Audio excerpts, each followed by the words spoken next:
Agora sim, nós vamos receber a palavra do Senhor. Eu quero te convidar, fecha teus olhos mais uma vez.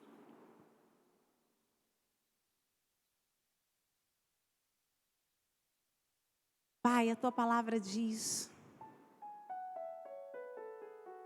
que todo aquele que te buscar, de todo o seu coração, certamente o achará. E jamais ficarão confundidos em tua presença.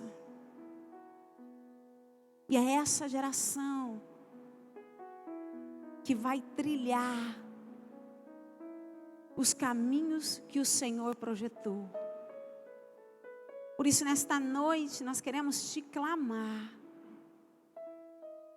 Revela-nos, revela-nos, revela-nos um pouco mais daquilo que é genuíno, daquilo que nunca passará, daquilo que é fiel e daquilo que é justo. Revela-nos, revela-nos um pouco mais da tua palavra, porque só através da tua palavra nós podemos trilhar os caminhos que o Senhor preparou para nós.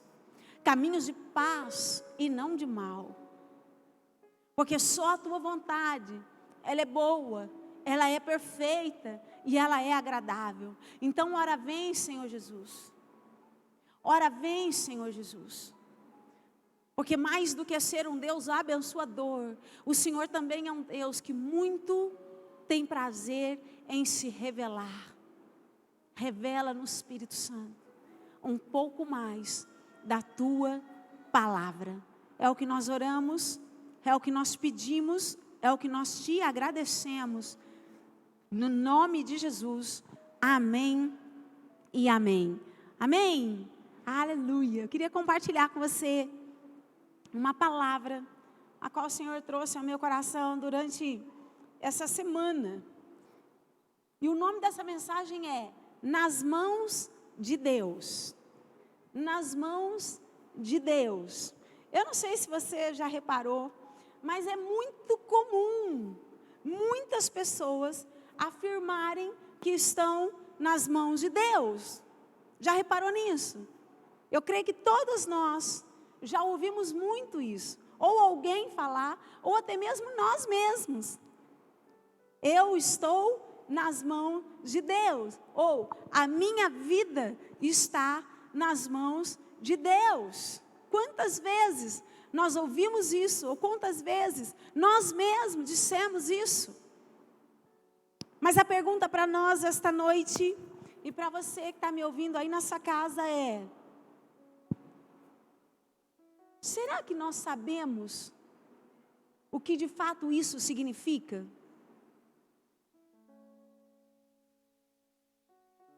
E essa pergunta não é para aqueles que estão lá fora, não é para aqueles que ainda estão no mundo, essa pergunta é para mim e para você. Será que de fato nós temos tido uma compreensão genuína e verdadeira do real significado do que é ter a vida nas mãos de Deus? Eu creio que não. Por isso Deus está nos entregando essa palavra. E glória a Deus por isso, porque Ele nos ama. Que está escrito que todo aquele que Ele ama, Ele também corrige.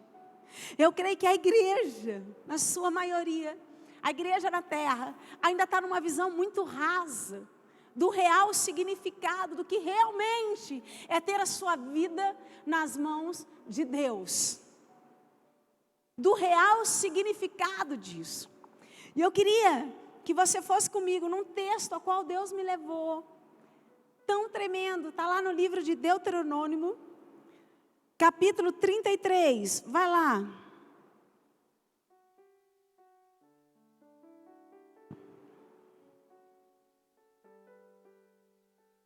Deuteronômio, capítulo 33. Eu quero ler com você o versículo 27 a 29.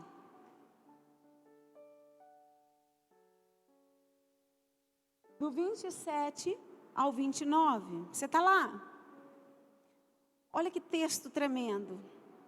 Diz assim: o Deus eterno te seja por habitação, e por baixo de ti estejam os braços eternos, e ele lance o inimigo de ti e diga: destrói-os. Israel, pois, habitará só e seguro na terra da fonte de Jacó, na terra de cereal e de mosto, e os céus gotejarão orvalho. Até o 29. Bem-aventurado és tu, ó Israel. Quem é como tu, um povo salvo pelo Senhor, o escudo do teu socorro e a espada da tua alteza, pelo que os teus inimigos te serão sujeitos e tu pisarás sobre as suas alturas. Que Deus nos abençoe e nos abençoe tremendamente na revelação da sua palavra esta noite. E encontre o teu coração. E encontre o nosso coração, não mais de uma maneira tão rasa, mas encontre para valer. Encontre no profundo e no secreto, porque a palavra tem poder para fazer isso. Esse versículo é tão tremendo que eu quero ler novamente, com ênfase, principalmente no versículo 27, que foi aonde Deus me levou, foi aonde Deus me chamou a atenção. E ele diz assim: o Deus eterno te seja por habitação, e por baixo de ti estejam os braços eternos, e ele lance o inimigo diante de ti e diga: destrói-o. Bem, esse versículo aqui, esse versículo acima, é um versículo que aponta para uma declaração. Você sabe o que significa declaração? Declaração, querida, é algo muito forte. Declaração tem a ver com algo verídico, com algo verdadeiro, com algo autêntico e com algo real.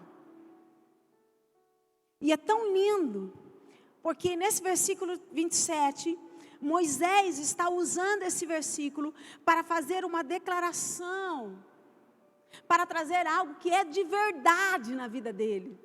Algo que é autêntico, algo que é real, sobre o que realmente é sentir-se na mão de Deus. Olha que coisa tremenda. Moisés usa esse versículo para trazer algo real, algo autêntico, algo verdadeiro que ele desfruta, que ele vive, do que realmente é poder sentir-se nas mãos de Deus. E é tão lindo, porque quando Moisés faz essa declaração aqui, no versículo 27, feita por Moisés, ela é feita enquanto Moisés está abençoando Israel, antes de desfrutar da tão sonhada terra prometida. Está entendendo o contexto? Então, antes de Israel pôr o pé na tão sonhada terra prometida, Deus levanta Moisés para declarar uma verdade que ele vive sobre aquele povo. E ele faz essa declaração e abençoa todo Israel sobre algo que era real, que era autêntico na vida dele. E ele libera isso para que todo Israel também pudesse desfrutar daquilo que ele desfrutou. E você sabe o que me chama mais atenção na vida de Moisés? Talvez muitos poderiam dizer assim: porque Moisés foi um cara que Deus usou muito para fazer milagres. Sinceramente, isso nunca me chamou a atenção.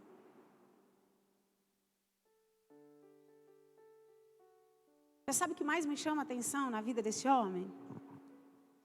É porque esse homem, ele tinha uma confiança tão grande no Senhor, tão genuína no Senhor, tão verídica, tão real, tão autêntica no Senhor, e que nós como igreja temos muito ainda que aprender com Moisés. Porque a confiança que Moisés tinha no Senhor era real. E não é porque tudo ia bem. Porque nem sempre tudo ia bem na vida de Moisés. Você conhece a história de Moisés. Mas a confiança que esse homem tinha era tão grande em Deus, no Senhor, que logo depois que ele abençoa, logo depois que ele libera Israel com essas palavras, se você olhar um pouquinho mais para frente, você vai ver que Moisés, ele é recolhido por Deus. Que confiança extraordinária. Igreja, a vida de Moisés estava tão entregue nas mãos de Deus, que até a morte de Moisés foi uma morte especial. Sabe por quê? Porque ele decidiu confiar em Deus. Ele decidiu fazer da sua confiança em Deus algo que se tornasse verdadeiro e genuíno na sua vida. Por isso, mesmo diante da sua morte, a morte de Moisés foi uma morte especial. E por que especial? Porque se você estudar aí, e você for um pouquinho mais para frente, você vai ver que Moisés, ele terminou a sua vida, ou seja, ele deu o seu último suspiro na presença de Deus. Moisés, ele termina a sua vida, ele dá o seu último suspiro na presença do Senhor. E olha lá, ainda em Deuteronômio, agora versículo 34, vai lá para o versículo 7.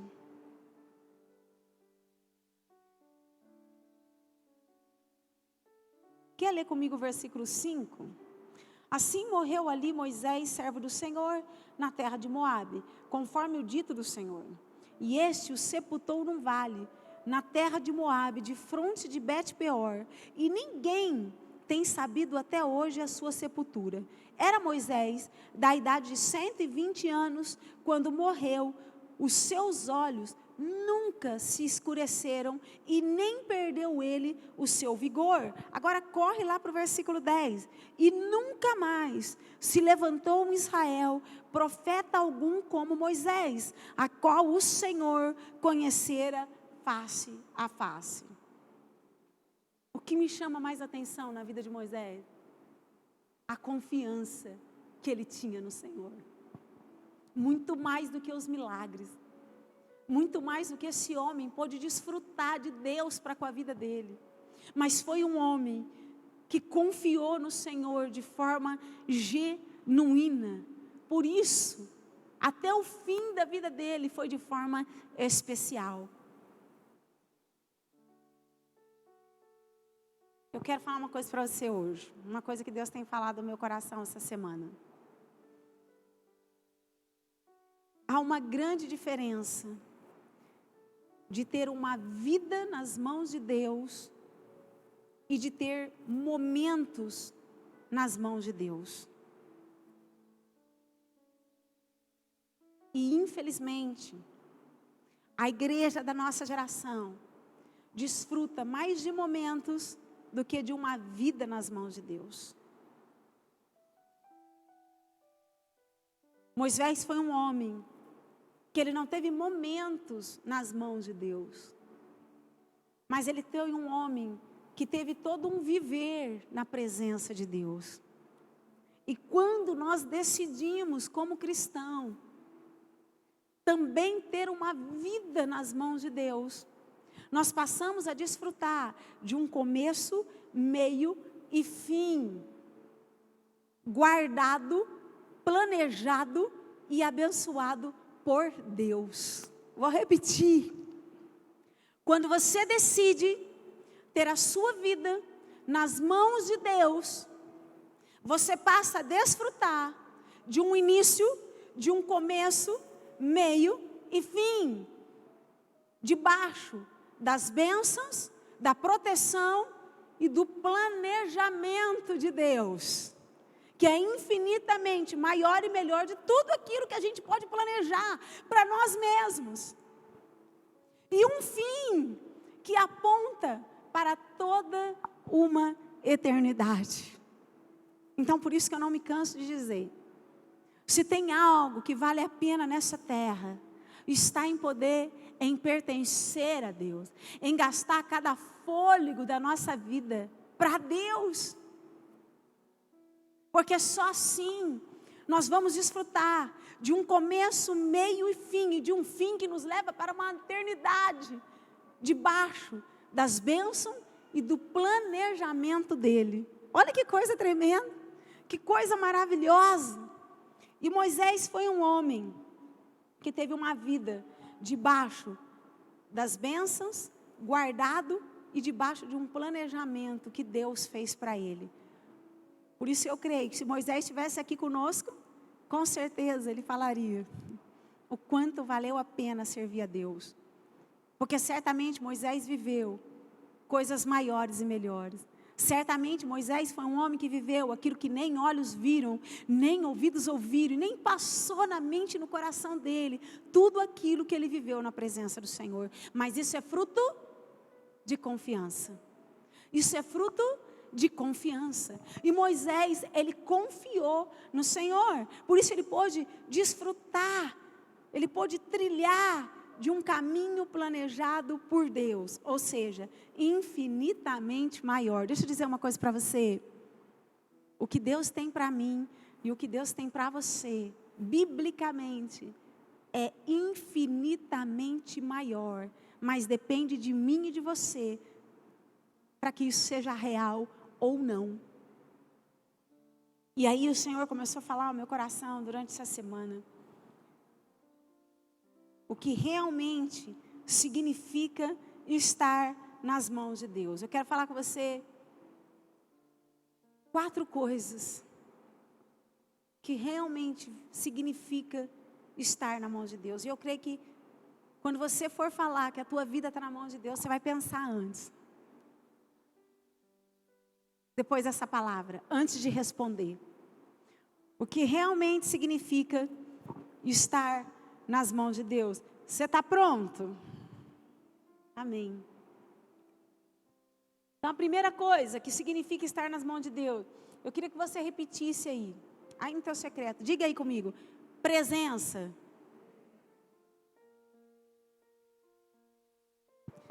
Você reparou o que Moisés fala no versículo 27, como é que ele começa? Volta lá de novo. O que ele diz, igreja? O Deus eterno te seja por habitação, presença. A primeira coisa que nós precisamos aprender sobre estar na mão de Deus, é preciso estar na presença. Em todo o tempo. Estar na presença. Nós só conseguimos ter uma vida nas mãos de Deus quando nós decidimos estar na presença. Você quer ver? Vai lá agora, Salmo 91.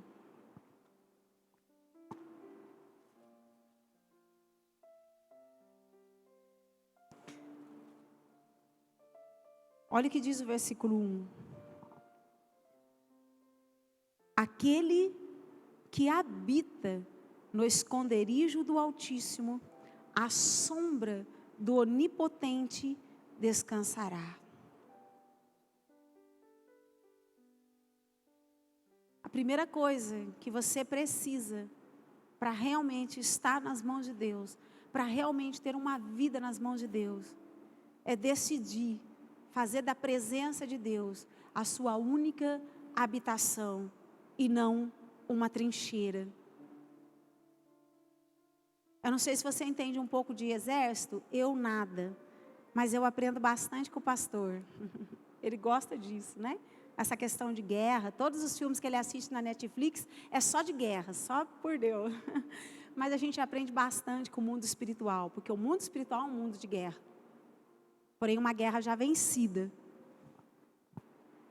Mas quando um exército, ele se levanta para guerrear contra o inimigo,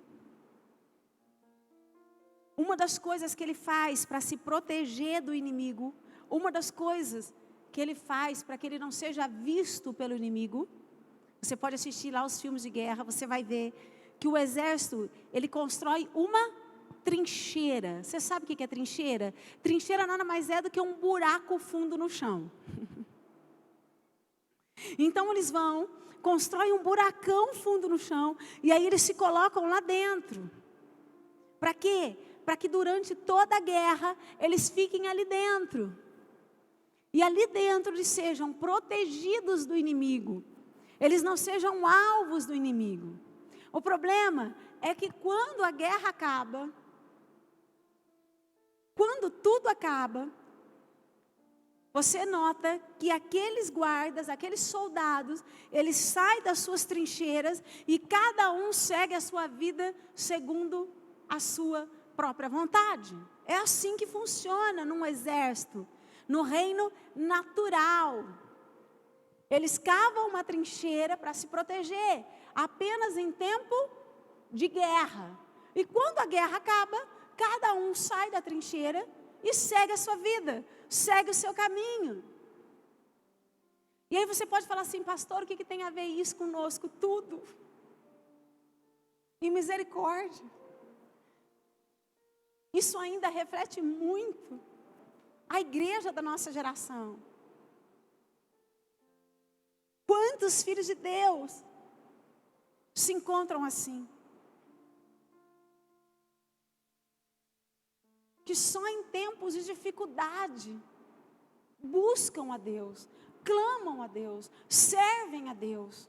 Mas quando a dificuldade passa e quando tudo fica bem, seguem o seu próprio caminho, seguem segundo o seu próprio entendimento, trilha o seu caminho segundo a sua própria vontade e não mais segundo o padrão bíblico. Quantos filhos de Deus que só buscam a Deus em tempo de adversidade e quando tudo fica bem, se desviam desse padrão, se desviam desse mandamento, se desviam, ficam longe dos princípios de Deus, a qual a Bíblia diz que pode tudo passar, mas a palavra do Senhor é a única coisa que vai permanecer. Você já parou para pensar nisso? A única coisa que vai ficar de pé, a única coisa que vai ficar sustentável é a palavra. Mas quantos filhos de Deus, quando tudo vai bem, se desviam da única coisa que é real, da única coisa que é verdadeira, da única coisa que jamais passará, da única coisa a qual o inimigo não pode contra. Como pode?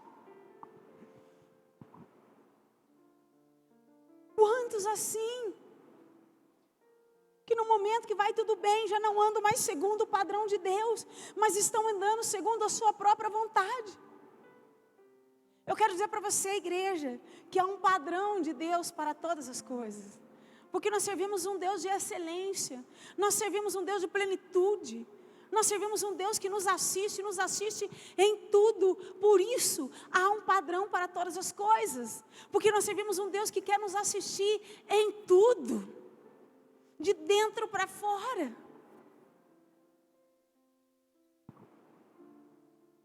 Então, nós precisamos repensar. Quando nós estamos declarando, minha vida está nas tuas mãos. Quantos cristãos estão declarando isso? Senhor, a minha vida está nas tuas mãos, mas estão andando tão contrário, tão de forma tão errada, segundo a vontade de Deus.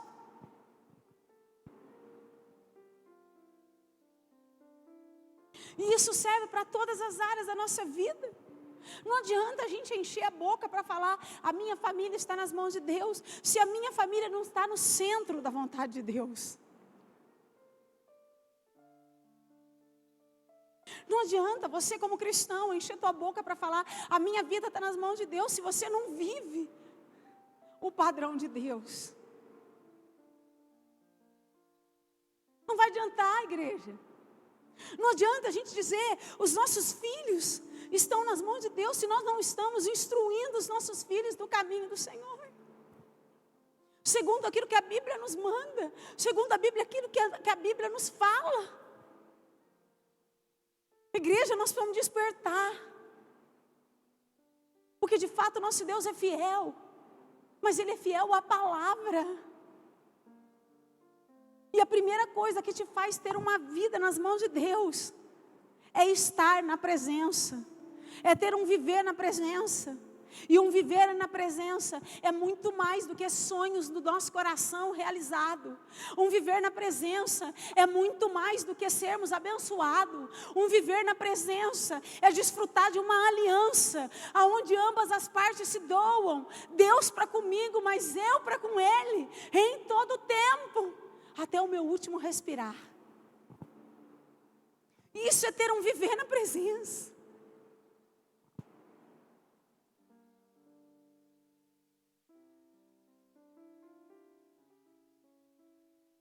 E aí nós olhamos para Salmo 91 e nós aprendemos isso.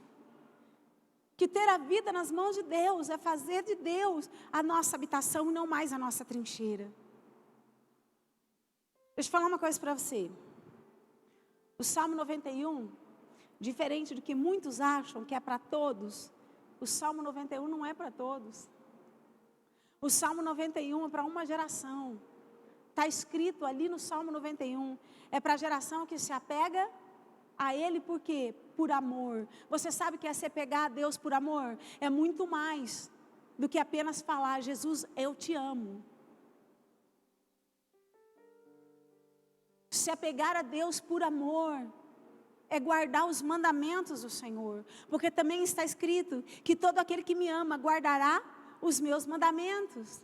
Então ter uma vida na presença é ter uma vida totalmente sobre o governo dele e não mais sobre o nosso governo. Você está nas mãos de Deus?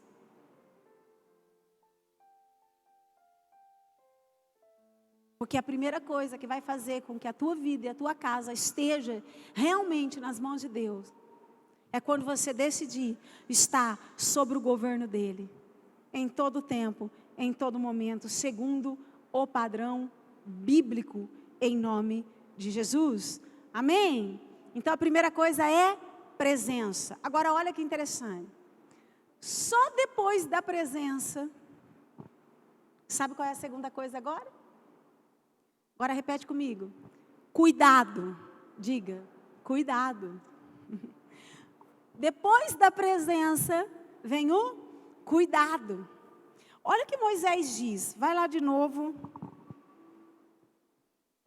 Primeiro ele fala assim: o Deus eterno te seja por habitação. Então, presença. E agora ele fala assim: e por baixo de ti estejam os braços eternos. Isso é cuidado. A segunda coisa que você desfruta por estar nas mãos de Deus, por ter uma vida nas mãos de Deus, é o cuidado. Então a segunda coisa que nós passamos a ser, que nós passamos a desfrutar, é ser cuidados pelo Senhor. E eu quero que você fique imaginando aí essa imagem que o texto nos revela. Dá para imaginar aí? Olha o que Moisés diz. Então ele diz assim: o Deus eterno te seja por habitação, e por baixo de ti estejam os braços eternos. Então vamos imaginar essa imagem, a qual o texto está se referindo aí. Para quem é mamãe sabe muito bem, vai saber melhor isso. Amém? Olha que coisa linda. Essa imagem, ela está representando como é que é estar nas mãos de Deus. É como segurar uma criança no colo, porém, colocando as mãos por baixo. Já segurou um nenê, uma criança no colo? E quando você põe a sua mão por baixo, a criança não só passa a estar sobre as tuas mãos, mas ela passa também a desfrutar do teu colo. Olha que coisa extraordinária que a gente aprende aqui com o cuidado de Deus.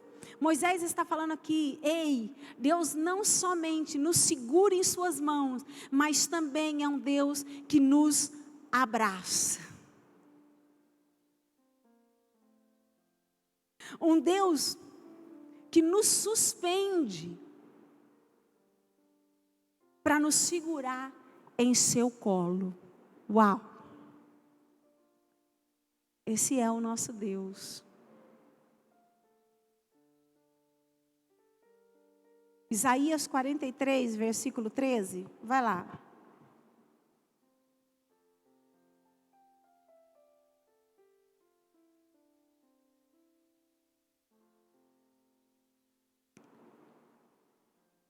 Ainda antes que houvesse dia, eu sou, e ninguém há que possa fazer escapar das minhas mãos.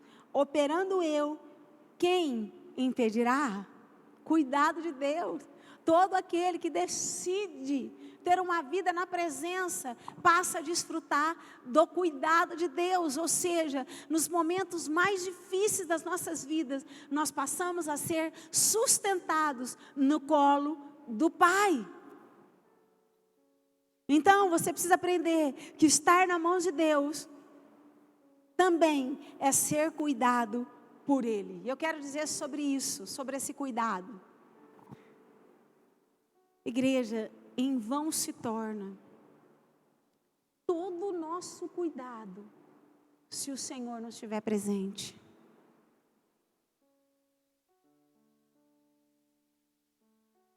Estar nas mãos dEle é ser cuidado por Ele.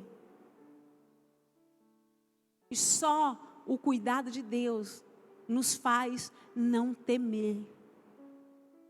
Só o cuidado de Deus nos faz descansar, mesmo nos momentos mais difíceis da nossa vida, como eu preguei domingo passado, porque todos nós temos nossos momentos. Aquilo que pode parecer loucura para o mundo, é sabedoria para Deus. Quem decide ter uma vida nas mãos de Deus, mesmo no momento de dificuldade, consegue não temer mal algum. Sabe por quê? Porque entende que no controle está o Senhor. Que não cai uma folha da árvore se não for da permissão de Deus. E que a minha vida está nas mãos dEle. Está sob o controle dEle. De um Deus que criou o céu, que criou a terra, que criou o mar, que criou o sol, a lua, as estrelas. Um Deus que sustenta o mundo. Um Deus que criou apenas com a sua palavra. Não é Deus para cuidar de nós.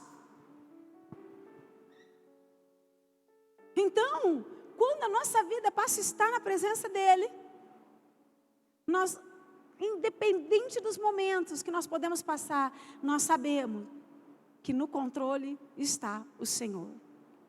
Agora a pergunta, por que ainda tantos cristãos no meio de nós medrosos?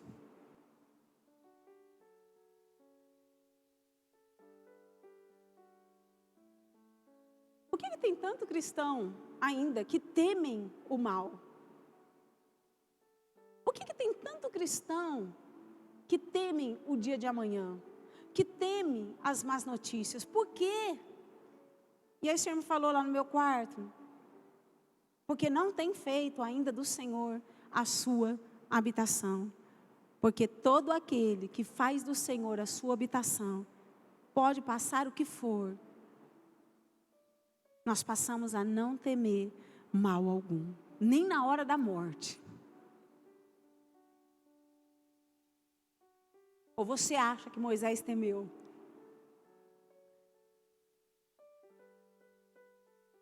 Querido, Moisés deve ter ido sorrindo, porque ele sabia que aquela era a vontade de Deus para ele, naquele momento. Por que tem tanto cristão com medo? Se quando a tua vida está na mão de Deus, o teu começo, o teu meio, o teu fim está guardado e planejado por Ele. Por aquele que é maior do que qualquer coisa. Por aquele que tem poder de trazer existência naquilo que não existe. Por aquele que nos criou do pó. Ei, você sabe quem você era antes de você respirar. Respira aí, puxa o ar. A igreja, nós éramos pó. Por que tem tanto cristão que teme? Porque não fizeram ainda da sua vida, da presença, a sua habitação. Porque quem faz da sua vida, da presença, a habitação, não teme mal algum, porque sabe que no controle está o Senhor. Então, primeiro presença, depois vem o cuidado.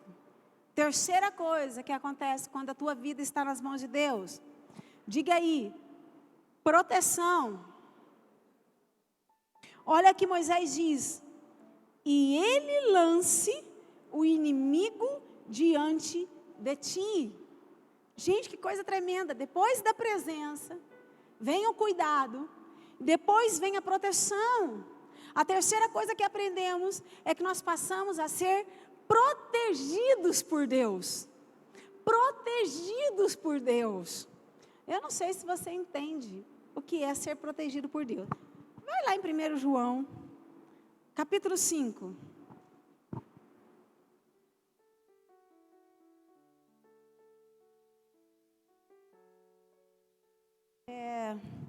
Versículo 18.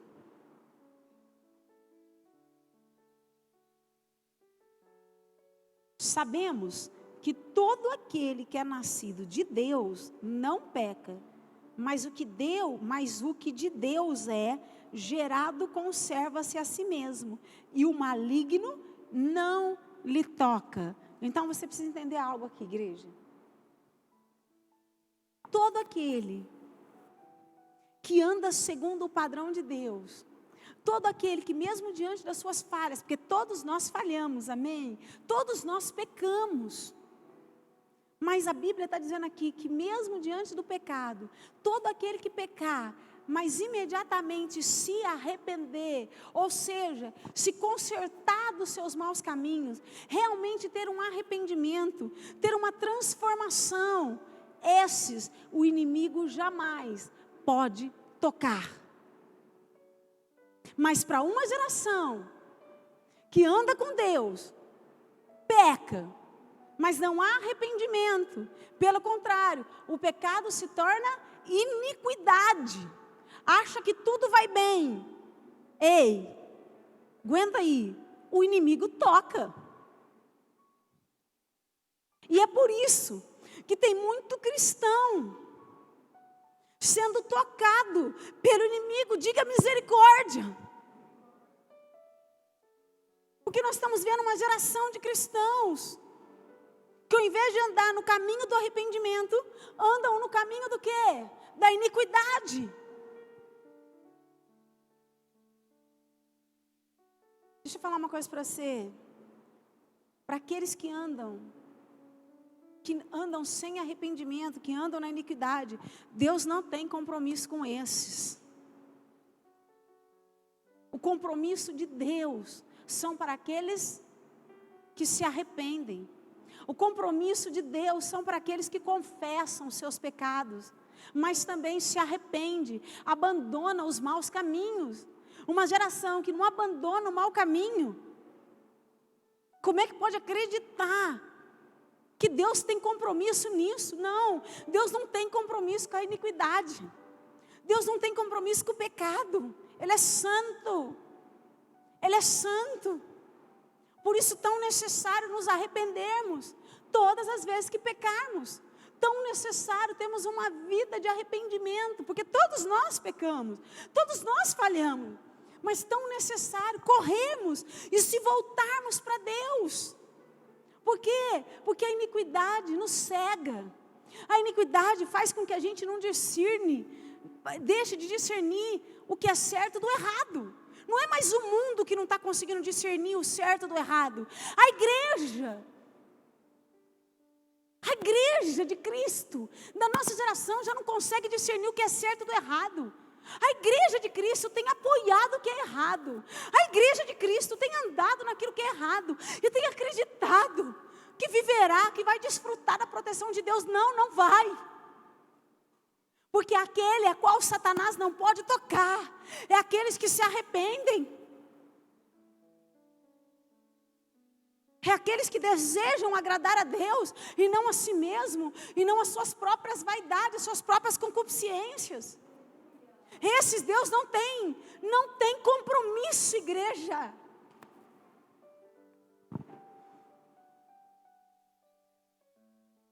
De fato, estar nas mãos de Deus é ter a sua proteção. E que proteção! Quando olhamos para o Salmo 91, nós vemos que tipo de proteção é essa. A Bíblia diz que nenhum mal nos alcança. Não é assim? 1000 cairão do nosso lado, 10.000 à direita, e tu não serás atingido. Nenhuma peste perniciosa te alcançará. E aí vai, que coisas tremendas, uma proteção tremenda. Mas isso é fruto de uma geração que ama a Deus, que se arrepende. Quantos cristãos sendo tocados pelo inimigo, quantas famílias sendo tocadas pelo inimigo. Muitas. Por quê? Porque não deixam os maus caminhos, porque têm acreditado que Deus é um Deus a qual o mundo está pregando, um Deus permissivo. Acho que semana retrasada assisti uma reportagem de uma artista que eu falei, santo Deus, tem misericórdia da vida daquela mulher, porque ela não sabe o que fala.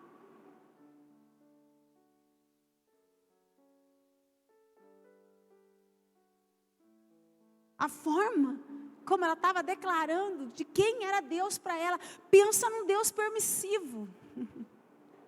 Um Deus que tudo pode. Não, Ele não é permissivo. Não, nem tudo nos convém. Tudo eu posso, mas nem tudo vai te fazer bem. Nem tudo vai te levar para a presença do Senhor. Nem tudo vai te caminhar para o caminho eterno. Nem tudo, nem tudo. Então escolha hoje a quem você quer servir.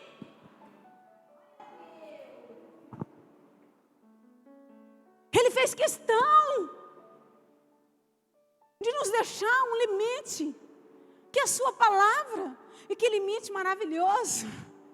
A palavra dele é exatamente para nos guardar, para nos abençoar. E o mundo trazendo engano ao coração de muitos cristãos, achando que Deus é o Deus do mundo. Deus nunca será o Deus do mundo, porque o mundo já é do maligno.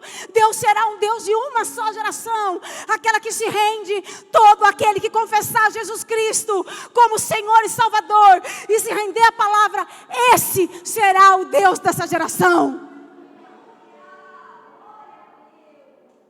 Está entendendo a diferença? Então nós precisamos acordar. Ele é proteção, mas nós precisamos caminhar segundo o padrão. E mesmo diante das falhas, nos arrependermos, porque fiel e justo é o Senhor para nos perdoar, cheio de compaixão, cheio de bondade, cheio de misericórdia. E para essa geração, eu acho tão tremendo isso. Em 1 João ele diz assim: o maligno não toca. Não toca. Não toca. Não toca.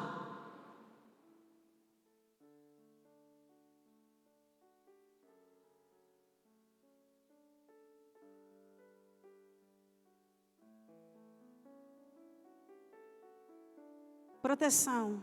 E última coisa. O que acontece quando nós estamos nas mãos de Deus? Diga aí, autoridade. E olha o que Moisés fala, vai lá de novo. Então, tenha proteção. E lance o inimigo diante de ti. E diga, olha aqui a quarta coisa. O que ele fala aqui? Destrói-o. Autoridade. Você sabe qual é a quarta coisa? Uma outra bênção que nós passamos a receber por estar nas mãos de Deus. A sua autoridade. Gente, a autoridade de fato ela não é nossa, mas ela é de Deus. Mas verdadeiramente nós passamos a representar a autoridade de Deus aqui nessa terra. Para mover os céus, para ligar céus na terra. A Bíblia diz que a igreja ela tem poder, ela tem autoridade. Para que aquilo que for ligado na terra seja ligado no céu. Mas é para uma geração que está na presença. A Bíblia diz que nós passamos a ter autoridade para repreender o inimigo. Autoridade para repreender o mal.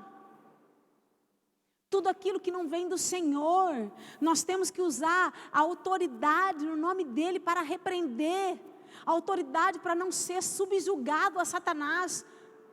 Mas para pisar debaixo, em nome de Jesus, na cabeça de Satanás. Porque o Senhor já venceu. Se Ele venceu, eu também já venci.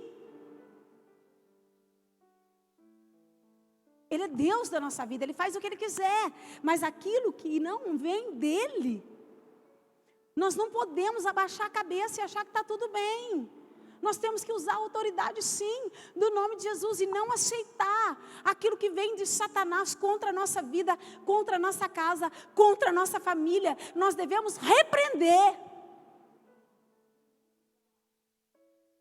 Mas quantos cristãos, que quando Satanás lança uma seta, que quando Satanás se levanta contra a sua casa, a primeira coisa que você faz, passa a ser subjugado por aquilo que não é Deus que está enviando aquilo, é o diabo, mas ele te deu autoridade para vencer isso. Repreenda-o, destrói-o, porque há poder no nome de Jesus para isso.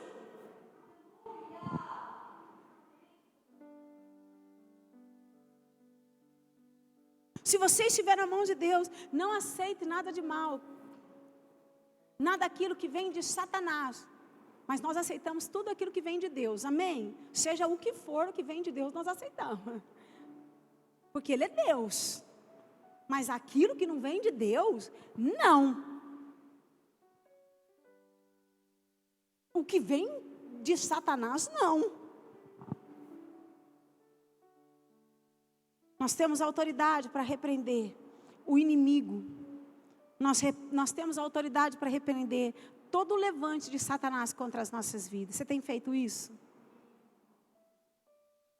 Em nome de Jesus, Deus está levantando uma geração cheia de ousadia na presença dEle.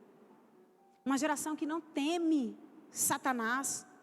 A gente está vendo uns cristãos que temem o diabo. Que teme repreender Satanás. Eu já ouvi isso. Mas se eu repreender, vai que eu vou ter represária. Está de brincadeira. Se você antes de repreender, orar. Se você tiver uma vida debaixo da presença do Senhor. Como eu disse, não é uma vida perfeita. Mas mesmo diante de falhas, buscando a perfeição. Certamente você está cheio de autoridade para repreender Satanás, sim!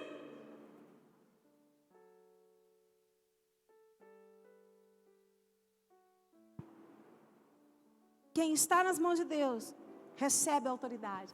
Mas quem não está nas mãos de Deus, quem não está na presença, quem não faz de Deus a sua habitação, sabe o que acontece?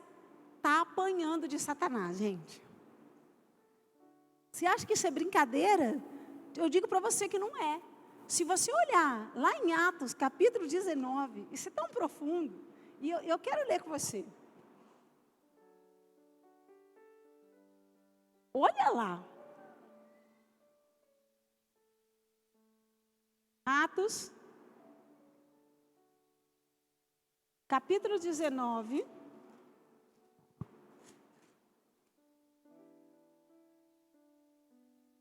versículo 11 a 17.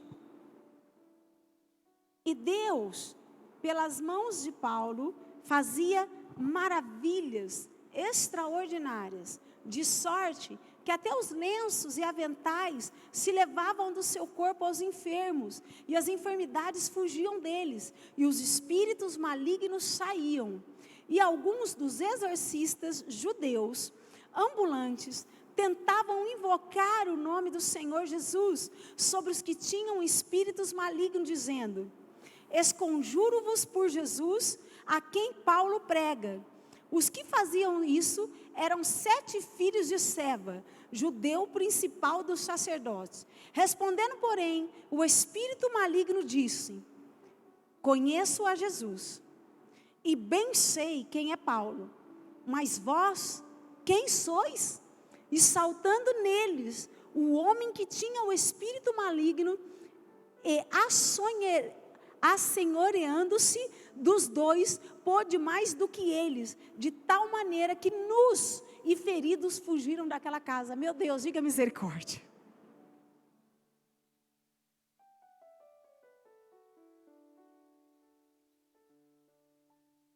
Quanto cristão apanhando de Satanás.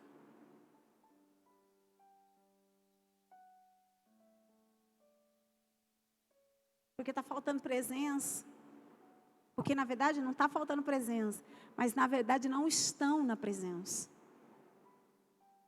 Porque estão tendo uma vida mais de momentos na presença do que uma vida na presença. Quantos cristãos, por não fazer do Senhor a sua habitação e fazer do Senhor a nossa habitação, é se render a ter uma vida sobre o governo dele, sobre o padrão dele, dá certo, um padrão que dá certo, que dá muito certo. Mas todo aquele que ainda não tem a presença, que não faz ainda da presença a sua habitação, está apanhando de Satanás. Sabe o que eu fico imaginando? Quantos cristãos na terra estão se enchendo para usar a autoridade do Senhor, como o pastor pregou acho que os 2 cultos atrás, e Satanás está fazendo o quê? Está rindo. Está rindo. Santo Deus, gente. O que é isso? Em nome de Jesus, o inimigo, só de olhar para nós, ele tem que saber quem nós somos. Eu não sei se você já teve alguma experiência assim de repreender um demônio. E o demônio olhar para você e dizer: você não. Por quê? Porque ele sabe quem você é. Ele tem que saber quem você é. Ele tem que saber quem você é. Porque aqui em Atos ele fala: eu sei quem é Jesus. Eu sei quem é Paulo, mas quem é você?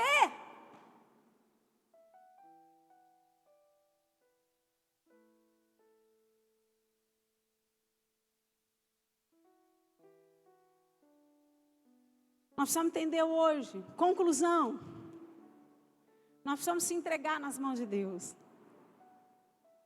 Essa é a noite que nós precisamos decidir ter uma vida nas mãos de Deus, exatamente como Moisés teve. Mas para ter uma vida nas mãos de Deus é preciso viver na presença. E só depois da presença eu passo a ter o cuidado, a proteção e a autoridade.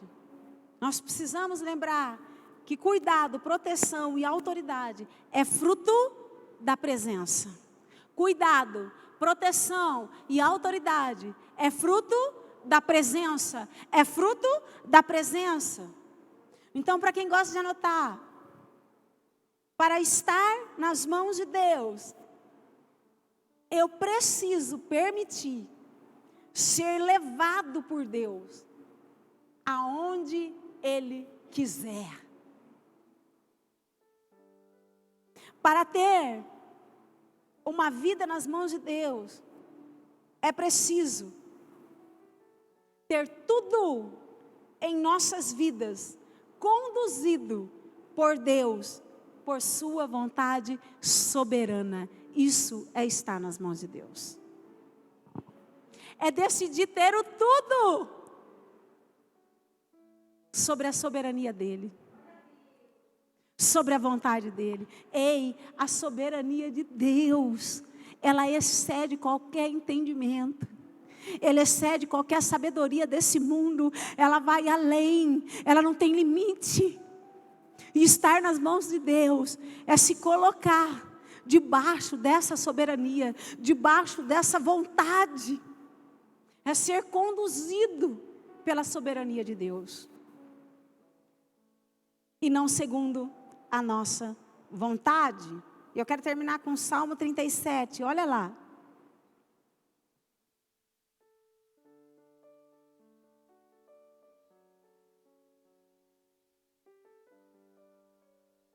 Versículo 23 e 24. Olha como é maravilhoso ter a vida nas mãos de Deus. Os passos de um homem bom são confirmados pelo Senhor, e ele deleita-se no seu caminho.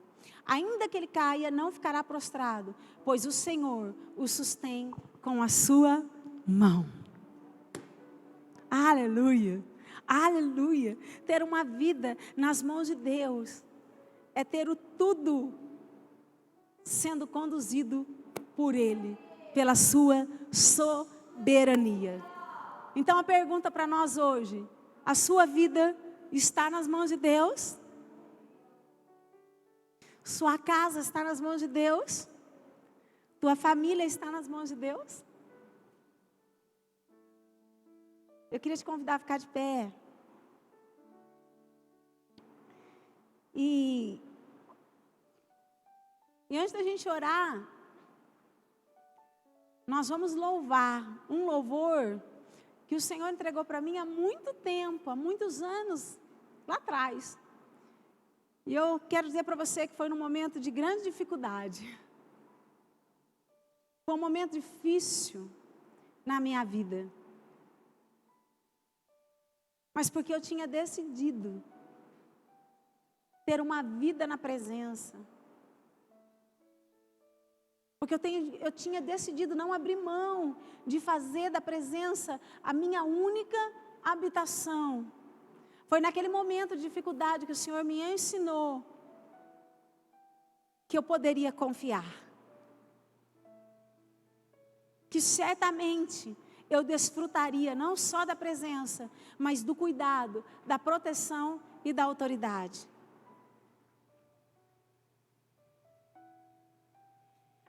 Que eu poderia desfrutar lá na frente de coisas que não tinham passado no meu entendimento, mas que hoje eu estou desfrutando.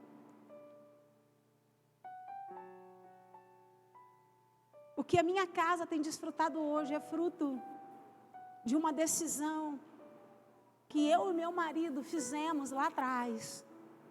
Uma decisão de fazer da presença a nossa única habitação. O mérito é todo dele, a glória é toda dele, mas foi fruto de uma decisão. Você precisa entender que a proteção de Deus, o cuidado, a autoridade de Deus, a presença de Deus não é do acaso. Não é assim. É fruto de decisão. Nós precisamos colocar a nossa vida, a nossa casa nas mãos de Deus. Quando nós colocamos, nós podemos dormir. Não importa a circunstância, nós podemos dormir, porque nós sabemos que da nossa casa o Senhor cuida. E que nenhuma folha da árvore vai cair se não for da permissão do Senhor. Ou seja, nenhum fio do meu cabelo vai cair se Deus não permitir. Então, se todos os fios de cabelo da cabeça do pastor caiu, é porque Deus permitiu. Entendeu, gente? É mais ou menos assim. E é assim. Porque Ele é Deus da nossa vida. Ele é Deus da nossa casa. A tua vida está nas mãos de Deus. A tua casa está nas mãos de Deus. E eu queria que você louvasse esse louvor. Que Deus me deu num momento de grande dificuldade. E que naquela época eu nem imaginava o que estava por vir. Mas eu não abri mão de fazer da presença dEle a minha habitação. E eu continuo não abrindo mão de estar na presença. Não mais uma trincheira, mas em todo tempo. Não mais apenas em momentos, mas um viver na tua presença. Um viver sobre o teu governo. Um viver segundo a sua vontade. Porque para esses, o Senhor cuidará, o Senhor vai proteger. E são esses que o Senhor usará para trazer grande movimentação dos céus na terra. São esses que vão ligar aqui na terra, para que seja ligado no céu. São esses que Deus vai dizer sim e amém. E eu queria que você louvasse e trazesse esse louvor como uma verdade, como algo autêntico na tua vida. Porque quando eu comecei a escrever, eu lembro que era exatamente aquilo que eu sentia. Esse louvor ele não foi escrito por aquilo que eu ouvi do lado de fora. Esse louvor foi escrito por aquilo que estava dentro de mim. O que tem estado dentro de você? A tua confiança tem sido autêntica no Senhor? A tua confiança tem sido verídica no Senhor, real no Senhor? Ou a tua confiança tem sido só de boca? Essa noite é a noite que o Senhor está nos dando a oportunidade de fazer da nossa confiança em Deus algo autêntico, verdadeiro, genuíno e real. Para a glória dEle. Só para a glória dEle. Em nome de Jesus.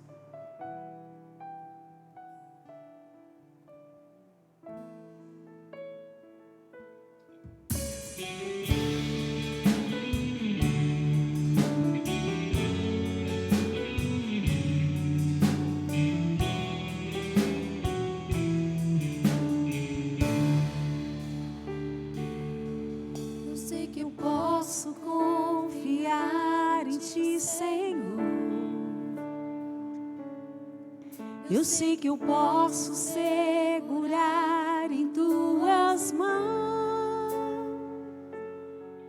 Por onde quer que eu sempre vá, tua presença comigo estará. Por isso eu posso descansar em ti, Senhor. A palavra diz isso.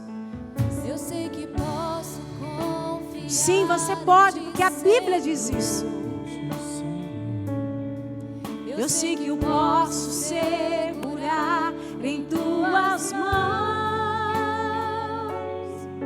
Por onde quer que eu sempre vá, tua presença comigo estará.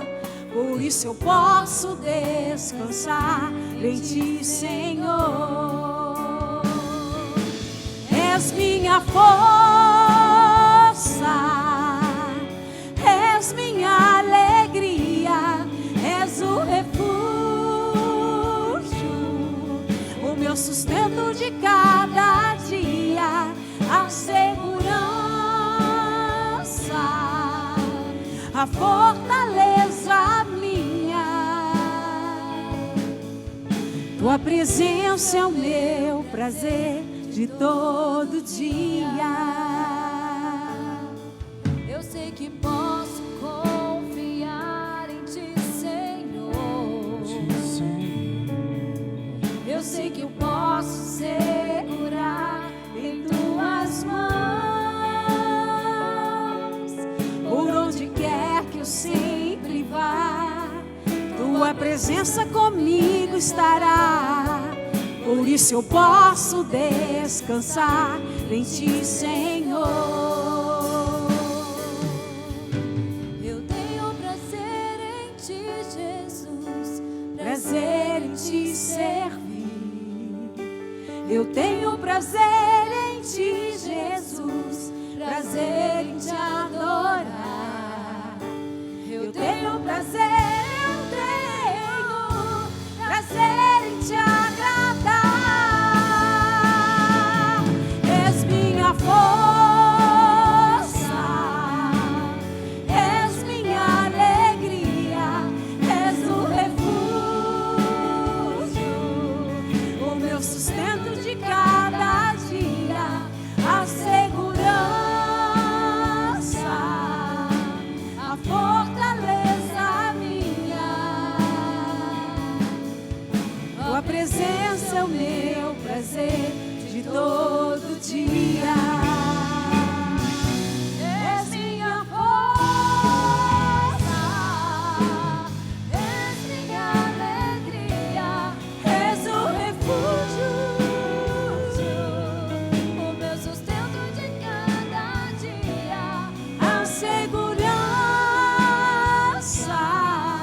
presença é o meu prazer de todo dia.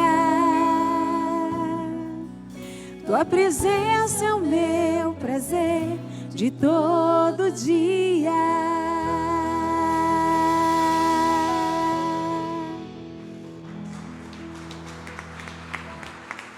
Aleluia. Aleluia. Sim, Senhor. Essa é a nossa declaração.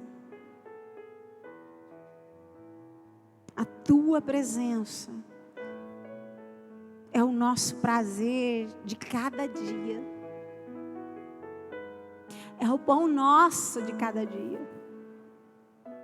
É aquilo que nos sustenta. É aquilo que pode nos fazer de pé. É a única coisa que pode nos guardar. É a única coisa que pode nos proteger. É a única coisa que pode nos fazer viver coisas maiores e melhores. É a única coisa que pode nos fazer viver o impossível. Aquilo que é impossível ao homem, a tua presença torna possível. Ah, Santo Deus, eu quero orar pela igreja. Eu quero levantar um clamor pela tua noiva na terra. Santo Deus, que nós como igreja venhamos verdadeiramente pôr a nossa confiança no Senhor. Que nós como igreja venhamos realmente fazer da tua presença a nossa única habitação. Não de boca, mas de coração. Porque desde o começo desse culto o Senhor tem dito que o Senhor sabe aqueles que o amam com o coração. Porque o Senhor é um Deus que sonda o coração. O Senhor sabe aonde estão esses cujo coração estão em Ti. Santo Deus, que o coração da noiva esteja em Ti, só em Ti. Que o coração da noiva aprenda a ter um viver na Tua presença. Um viver na Tua presença é tão diferente do viver que muito a Tua igreja tem vivido aqui na terra. Tem misericórdia. Porque um viver na Tua presença é estar debaixo do Teu governo, Deus. É estar debaixo da Tua vontade. É estar debaixo do centro da Tua vontade. E a igreja não está no centro da Tua vontade.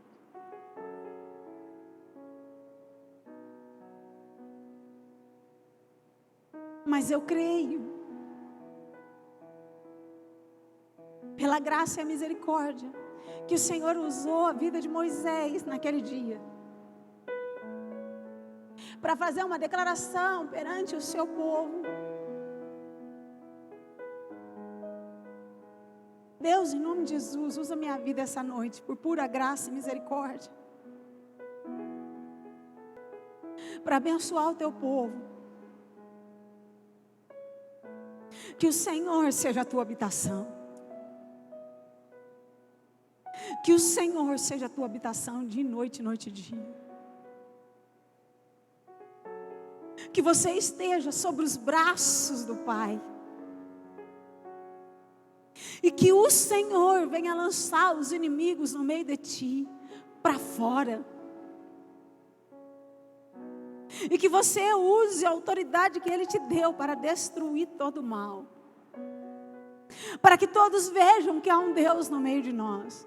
Santo Deus, que a nossa geração se levante. Que a igreja da nossa geração se levante. Para que o mundo veja que há um Deus. Um Deus real. Invisível, mas real. Um Deus que cuida. Um Deus que protege. E um Deus que se movimenta ao nosso favor. O mundo precisa ver isso. Porque lá fora não há cuidado, não há proteção, não há movimentação.